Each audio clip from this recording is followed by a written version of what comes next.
show you some code, guys. All right, guys, so this code is a TCP server essentially. This is Node.js. I'm using Visual Studio Code. Don't worry, I'm gonna give you the code in the description below, so you don't have to literally write it, but essentially let's go through it line by line. This requires a package on the Node.js called net, and we use net to create a server. Obviously, we're gonna create a server. And then that server will give us a socket, and this is our connection essentially. So that socket, once we connect, once we create our server and start listening to that, what we're gonna do is the moment a client connects to us, we're gonna send it back. We're gonna write back to the client the word hello. And we're gonna do this once. This is just when the client connects, okay? But then we're gonna do this on data. That means if the client sends us more data, we're gonna call this function, and that function will receive the data, and well, what does it do? It just prints it on here. Literally, we're gonna put it in the debug console. Does that make sense? And obviously, we're listening on a port called 8080 because we got, remember, IP address and port. Our IP address is 127.0.0.1. This is the loop back. I'm gonna use that because we're on the same machine, but you get the idea.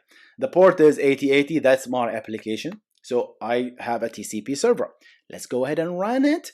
And after we're gonna run it, we're gonna go to the terminal and then connect to my server. Let's do that. How about that, guys? Debug, start debugging, and then leave the string running. And then you can see we are now running, okay? And you can see it because the debugger is not stopping because it's waiting for connection. And that's my point by the memory thing, right? Because it's like we're waiting. We have a server that's constantly waiting for connection, okay? And that, now that we have a server on port 8080, let's go to the connection and use telnet, which is like a built-in. I think if you don't have telnet, just use brew and install if you, in case of Mac. And in case of Windows, you can, I think, install it from the Windows feature. Telnet is right there. And then I'm going to connect to 127.0.0.1, okay, which is my local machine. Or you can use Hussein Mac, which is host name, my host name. And then port is 8080. And look at what will happen. This will say trying 127 connected to localhost, and emphasis on the word connected. I am connection. This is a connection has been established. So whatever we talked about that, guys, acknowledgement and all that stuff, and hey, can I connect to you and all that jazz has happened now. And look at that, guys. Hello, we received the word hello from the server, okay? And I have put a breakpoint, guys, here. That means essentially when I send information, we're gonna trip and stop the code here, okay, just to show you. So I'm gonna send something. Let's send the word hi. Enter. Enter, I will actually trigger it. Look at that. We got a breakpoint.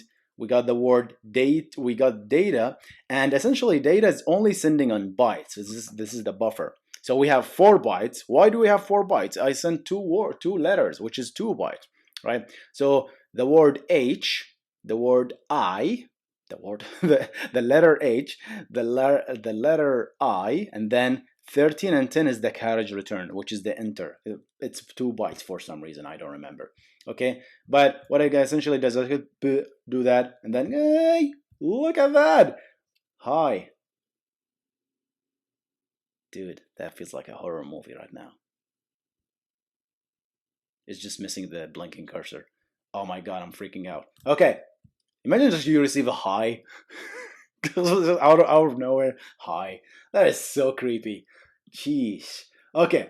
All right. So you get the idea, right? Hi. Let's do sup. We get sup. Okay. I'm not as frightened with sup. This guy's cool. All right. And then you can send stuff, right? My name is Hussein. All right. You can see, right? We get the idea. Now let's demonstrate what will happen if I just kill the server, okay? If I kill the server, kill it, go back to the client. What? Connection closed by foreign host. By foreign host. These exotic foreign hosts, man. They keep closing these connections, man. Connection closed by foreign host. Okay, so now, okay, let's send some more information. What? I just lost my stuff. I was in the middle of a connection, I just lost. That's the statefulness that we talked about, guys. Okay? Jump into some code. Alright, guys, so what you're seeing here is Node.js app that creates a socket, creates a server, and listens on port 8081. It's a UDP protocol here, okay? And what we're gonna do essentially is go through line by line. Very simple. We're gonna require the package that's called dgram, and then when we get that, we're gonna create a socket on UDP4, which is IPv4. There's UDP4 and UDP6. They're for those two IP addresses systems. So you can create a socket, and then you create an event. Hey, when I receive a message, call this function, please.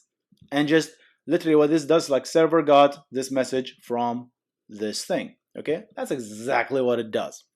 Very simple stuff. And obviously it binds the port 8081 to this socket so it keeps listening. Okay, so similar thing, nothing different. We're still listening, right? But there's no concept of connection, and we're going to show that.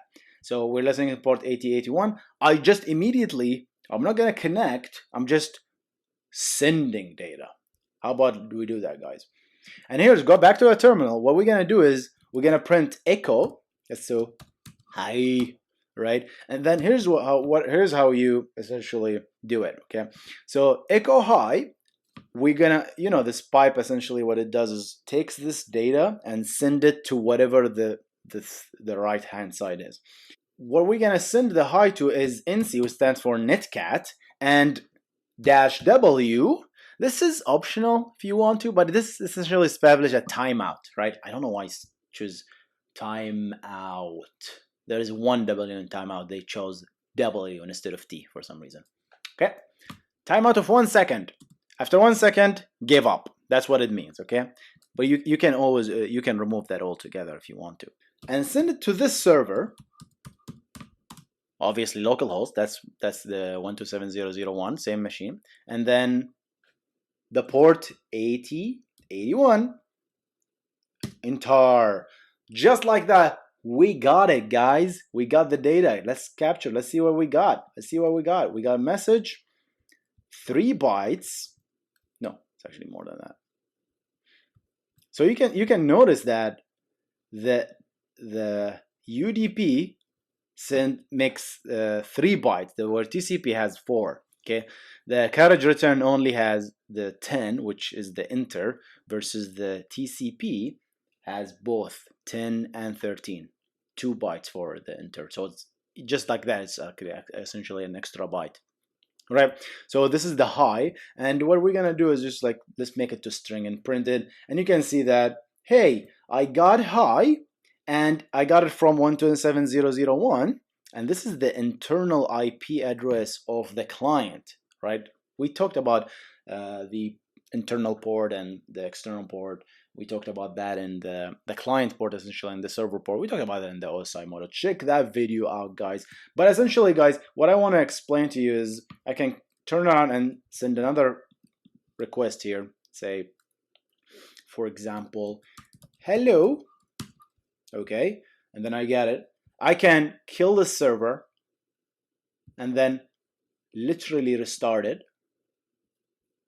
and the client can still communicate with me. That's the stateless part of this aspect, right? It is always the client doesn't keep information about the server, and the server doesn't keep information about the client. It just receives stuff. It doesn't save anything in memory per se. It's just like literally